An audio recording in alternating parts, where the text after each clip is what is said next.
Hey guys, welcome to another tier list video. We haven't done one in a while. Today we're going to be ranking all the survivors in Roblox Forsaken. Now, I might not do the killers because I don't really play killer. I have being killer turned off because I don't really enjoy being a killer too much. I like being survivor more. I said after the 2-time rework came out, I'd do a tier list, and I'm going to do one. And will I make a video on it? Yeah, I will at some point. It's just been distracted playing other games on my Xbox. But I will try to get around to a couple more Forsaken videos. Anyways, let's get into it, shall we? Just remember, this is my personal opinion. I'm ranking the survivors based on my personal experience with them, okay? You're allowed to disagree, but make sure you disagree respectfully. Alright? My opinion, not yours, after all. I'll respect yours. Please respect mine. Anyways, Build-A-Man. I would say he's at least a B tier because his buildings are useful. Sentry to slow down the killer and the dispenser to heal. Only problem is that if his buildings get destroyed, he can't really do anything other than try running from the killer and juking if he doesn't have teammates with him to help. And when he's building his buildings, he's vulnerable and can be attacked while he's building them. And his buildings are easily destroyed. His Sentry only has 30 health and dispenser, I don't know how much health it has, maybe like 20. So while his buildings are really very useful, they are vulnerable and easily destroyed. But for the most part, he's a good support character, and he's good at killing his teammates, and he's also good at distracting the killer and slowing the killer down with the sentry. In fact, if you put the sentry in a good spot, you can full on just make the killer slow down. You can full on just slow the killer down and give you and your teammates more time to run away. Chance. I would say he's at least maybe an A tier. Not S tier. He has a gun and all for stunning, but he's a gamble character. So he his gun, if you you do a coin flip to unlock his abilities. If you get 3 good flips, you have a good chance of your gun shooting. If you keep getting bad flips, you get weakness charges to make yourself more vulnerable to damage. And if you have a high weakness charge, you're one shot. Thankfully, the weakness charges go away after a few seconds. And you have an ability called Hat Fix, which gets rid of the weakness charges and resets it back to 1. And he also always spawns with a random amount of health. You can always reroll to get either a lower amount of health or a higher amount of health. And his gun, while most of the time it does shoot, it does have times where it doesn't shoot at all or it blows up and does damage to you. So if you're at low health or have a high weakness charge and your gun blows up, you'll die. So he is a good character, a good stunner. His gun normally shoots, while other times it kind of doesn't, since it just blows up. Well, I'll put him in at least A tier since he's gamble, so he's kind of centered around RNG.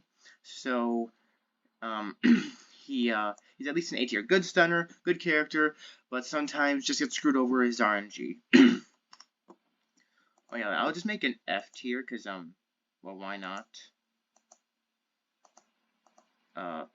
Create... add row below. I'll just add one anyways. I'm actually not going to use it. I just put in an F tier to show what I think of a certain survivor. I'm just doing this because Ducakar. I'm going to put Ducakar in D tier actually. Now, he is a good survivor. I actually kind of main him. His laser is good at slowing down the survivor. No, his laser is good at slowing down the killer and speed up the survivor, because if you zap the survivor with his laser, they get speed. If you zap if you zap the killer, they get slowness. And his shield is good at keeping the survivor safe and making them take less damage. However, if a survivor is at 4 health or lower, your shield won't do anything, and your shield makes you very slow and vulnerable. So if you shield a survivor and the killer's near, or if a survivor runs towards you, then you're basically guaranteed to get hit once and lose health. And Ducakar, because of how annoying they are and how good they are at supporting, they kind of get targeted sometimes. Trust me, I know, I'm kind of a Ducakar main myself. So while his abilities are very useful for supporting, he's kind of vulnerable, and if he's in a last man standing, or if he's being chased and there's no teammates around him, the best he can do is just run away and juke, because if he tries using his laser slows him down, and it only slows the killer down, doesn't stun the killer, so you'll still get hit. And if they miss your laser, and if you miss your laser, then well, you're basically out of luck unless you're good at sprinting, unless you're good at stamina management and juking. Elliot. I intended to put him in S tier because he is a great survivor, but he's vulnerable and can easily be killed if he's like not good at dodging. I'll put him in A tier as well. Great healer, great support. He's basically, well, he's the healer alongside Builder Man. He just throws pizza at you and he gives you like 40 health, he gives you like 30 or 40 health. So the only problem is that his pizza has a long cooldown, being 40 seconds, and his other ability, Rush Hour, which helps him like run faster, gives him a speed boost. It only has one use of that and can only be filled up by feeding a survivor your pizza. So if he's in the last man standing and doesn't have his rush hour, he better be good at juking and stamina management, otherwise he's done. Plus otherwise he's done for. Plus he's got 80 health, which is like the lowest health a survivor can get. He has the lowest health out of everyone next to 2-time. Because of that, he can easily be finished off.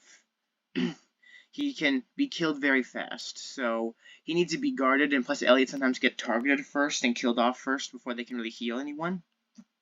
So, great healer, great support, but really bad at like going against a killer. Like Rush Hour is useful and all, but we got one use of it, so we gotta use it wisely.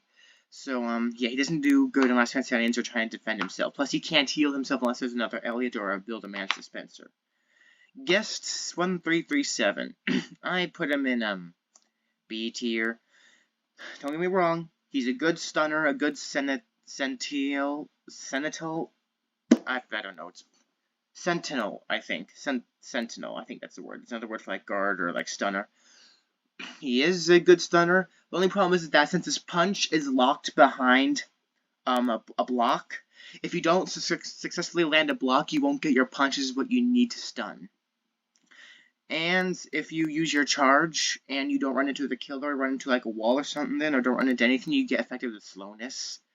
But you don't get affected with slowness if you like charge into like a killer's minion, and it does kill like 1x's minions and Cool Kid's minions. So it is useful and all. He is very useful, but if you miss his ability, like if you miss his block, you miss his charge, you miss his punch, it's very punishing because it affects you with slowness. But charge is very good at knocking killers away from your survivor to help create more distance. And if you time your charge just right, you can kind of avoid taking damage because it gives you like resistance 5 or something. And when you do get your punch, if you don't punch immediately after blocking, the stun won't last as long. And plus, he does a little wind up when he goes to punch, so if the killer sees it, they can kind of like back off and dodge it. So, good stunner, good at keeping his teammates safe, plus his extra health being like 115 health, which is like the highest health in the game, unless Chancery rolls and gets like over like 120 health. But if you're not counting Chance having above 100 health, Guess has the highest health of all the survivors. It's just if he had his punch unlocked automatically, he'd be higher because because you need to land a block in order to get your punch. He doesn't always have his punch to stun. And plus, when you go to block, sometimes the killers see it and they don't hit you when you go to block. So yeah, sometimes you gotta time it right because if you time it a bit too soon, you make it obvious and they won't hit you. Noob. I'd say Noob also. See, I've had great experiences with Noob. I've had great experiences with him.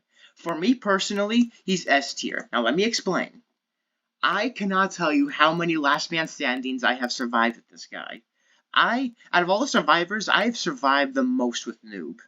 Because let me tell you, his Bloxy Cola with the speed boost, his Slate Skin for resisting damage, and his Ghost Burger for if you use his Ghost Burger and you time it just right before last man standing begins, you become undetectable, so the killer won't know where you are on the map. Because I do that, I cannot tell you how. Like I have many times I used Ghost Burger to hide from the killer, and I won the last man standing because of that. So some could argue Noob, since he's the beginning character, he's not exactly that great. But from my personal experience, I have survived so many last man standings and I've pulled off so many clutch wins with this guy. Even if I have sometimes died, I managed to survive longer. Like, I cannot tell you how clutch he has been for me so far. So yeah, he's S tier for me personally, since I've had since from my time playing him, I have more wins with him than other survivors, specifically last man standing wins. 007. I know his name's like 007 and 7, so people call him 007. I call him 007. Now I know his clone ability is like fun and all, fun to use, but the problem is that sometimes killers don't fall for your clone. So I'd say he's at least a B tier, because his clone is very useful. I always put my clone on Pathfind, so they look a bit more believable. So because if you put them on aimless, they'll just run around in directions, which will make the clone look a bit obvious. But if you put your clone on Pathfind, they'll run to like the nearest survivor spawn point. So they'll run kind of in a straight line and run past like obstacles, so they'll look a bit more believable. I don't do aimless because, well, I normally play the game on console, and I don't really have a cursor. I don't do cursor because I normally play on console, and you can't exactly use a cursor on console. You kind of can, but it's a bit slow. So he's B tier for me. I have had times where I managed to survive because of his clones, but then again, compared to Noob, I haven't had as much wins with 07 as I have with Noob. So he's B tier. His clone ability is very useful. His cool GUI is also good for like teleporting, but I rarely ever use it, and it hasn't come into play much. Like one time I used it and accidentally teleported near the killer. Another time when I went to teleport, I didn't do it in time. So haven't had the best experience with him, but haven't had a bad experience either. Leki. Now some could argue he belongs in A tier or S tier, but me personally, it's B tier. Now let me explain. His sword swing is good, his chicken is good. Only problem is that his sword swing has bad range, so if you mistime it or you're not close enough, you'll miss your sword swing and it's punishing. It's kind of like if you miss like a guest block or a guest punch, it's punishing. And his sword swing is very good, but sometimes the killers will kind of keep distance with you to make sure you don't use your sword swing. And when you do go to use it, they kind of like back off, and other times you time it a bit too soon. And he does have chicken to heal, but has a long cooldown. He only has 2 of them, so you have to use it a bit sparingly. And plus, Elliot's pizza and medkits heal you more anyways. So he's not a bad survivor, but my personal experience with him hasn't been the best. Hasn't been awful or anything, hasn't been bad. But there's been so many times where I go to sword swing and I miss it. Either by a few inches, like a few feet or something. So he's not bad. It's just his sword has terrible range, so you have to be like right. You kind of have to be right on top of the killer. You have to be like right next to the killer in order to stun them. You literally have to be like 2 or 3 inches in front of them to actually stun them. You have to be like really close to them. If you're not close enough, that sword isn't going to do much for you. So yeah, his chicken is good at healing though. I think they'd actually move up to A tier. Yeah, I tell you what, I'll move up to A tier actually, because he is a solid survivor. You just have to play him correctly. You just have to time your sword swings and use your chicken wisely. Taff, I'd say C tier, mainly because his tripwires are good at slowing down the killer and revealing his position. But sometimes the killer will see the tripwire and they'll get rid of it. And a subspace trip mine is also useful, but sometimes the killer will also kind of see that, because it reveals its position every few seconds. The killer will see it, and they'll kind of like go near it, but then back off so it doesn't affect them. And sometimes, if the killer's chasing you, and the subspace trip mine goes off, it affects you as well. So you can't be near it when it goes off. So while Taff is useful, his tripwire and subspace trip mine is very useful for trapping. If they're spotted, then well, there's not much you can do. Also, I just want to get this out of the way. So many people call him a support. I just want to say he's technically a trapper. Like, sure, in a sense, he is kind of a support, but I'm pretty sure the Forsaken devs said that he's his own class called the Trapper. I just want to say that. Like, there's nothing wrong calling him a support, because he kind of is a support in a sense. I'm just saying that he's his own class called the Trapper. Just want to say that. 2-time. C tier. His dagger is ever since his rework came out, and he's actually really fun and useful to play.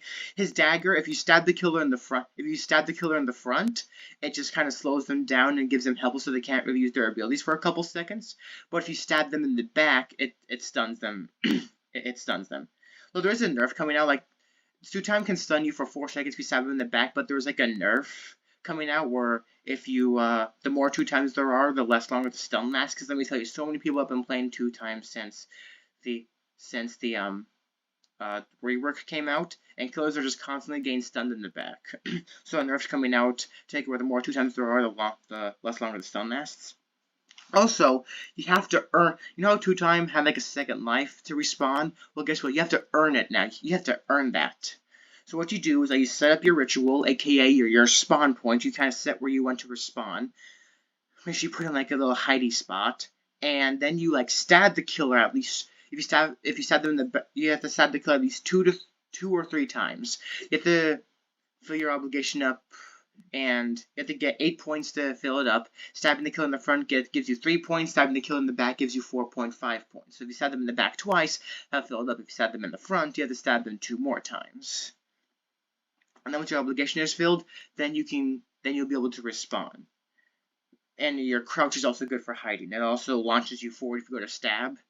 So that's very useful. So 2 times is much more useful. If he didn't have his rework, I'd personally have him in D tier. Mainly because his second life because before he came out, like before his rework came out, his second life was kind of useful because it has come in clutch a couple times, just not as much. Though, because he has abilities now, he's actually fun to play, so he goes in C tier. Mainly because you have to earn his respawn, you have to earn his second life, and his dagger's and stun in the front. So if you don't get your second life and you get killed by the survivor, you're out of the round. And also because if you don't stab the killer in the back, you're not stunning him. You only slow him down a bit. Also, his dagger is kind of like Shaletsky's sword swing, where it doesn't have the best range, so if you time it a bit too soon, you'll miss. You have to be like close to the survivor, not survivor. You have to be close to the killer to actually hit them.